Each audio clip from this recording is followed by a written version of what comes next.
Hari Om. Chapter 31 Kapila's Teachings. I will now tell the secret about the Purusha and about how he has pervaded the universe. This yoga is again Atma Vidya, by mastering which you will reach salvation. All one's doubts will vanish on their own accord once this yoga is understood. The Atman in you is the Purusha. He has no beginning and no end. He is self luminant, and there is nothing which is not the Purusha, which is different from the Purusha. He pervades everything. He is eternal. Prakriti, however, is the cause of the conditioning of the Atman.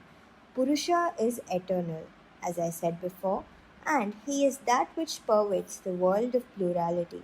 He is beyond the three gunas. How then can one reconcile the two aspects of Purusha? One is pure, and the other is a world of plurality. How did the Purusha, who is beyond the reach of the gunas and beyond Prakriti, how did he become involved in this apparent process of births and deaths? It is not a puzzle to the wise. Prakriti is made up of two powerful ingredients, Avarna Shakti and Vikshepa Shakti.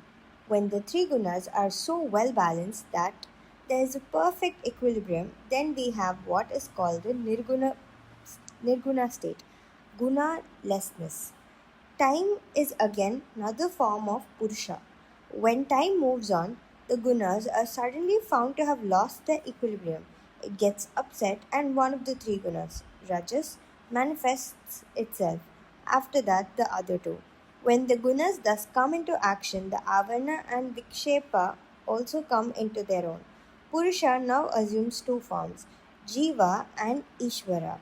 Jiva is the aspect of Purusha which becomes involved in the play of the gunas. Avarna makes the Jivatma forget himself, forget his true nature, and this state of Purusha is called avidya. Not knowing, ignorance of the truth about himself. Along with avidya, Vikshepa also comes into force. Vikshepa causes the agitation. It is considered to be Maya, the illusion which makes one think that unreal is the real. These two, Avarna and Vikshepa together, cause avidya and Maya. When the Jivatma gets involved in this, it forgets its true nature.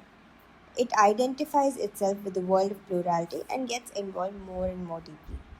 The other aspect of the Purusha, which goes by the name Ishvara, is the one who does not get deluded by the two powerful forces of Prakriti. For one to be free of this Maya and reach the state where the forces of Prakriti do not capture Jiva, one path is enough. Bhakti Yoga. Mother, think on the Lord all the time. Bhakti will, of its own accord, grant you jnana and vairagya. You do not have to seek them. Love for Lord Narayana will make you different to other loves, and so non attachment is achieved.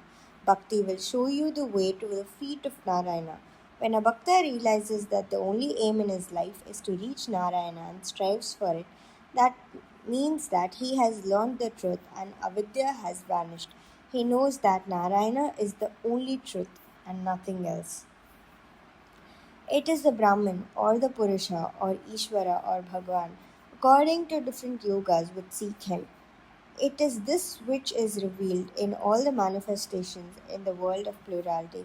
The one who realizes this is the Brahman himself. Realizing the Brahman is not a knowing but a becoming. You will know that you are the Brahman. The Jiva will know that he is the Ishvara, Purusha. Jnana Yoga taught by me and the Bhakti Yoga on which I elaborated earlier are in reality the same. One is not different from the other. Mother, I've taught you the different pathways of approach. You can rest assured that any one of the paths, when followed earnestly, will help attain salvation. Hari Om.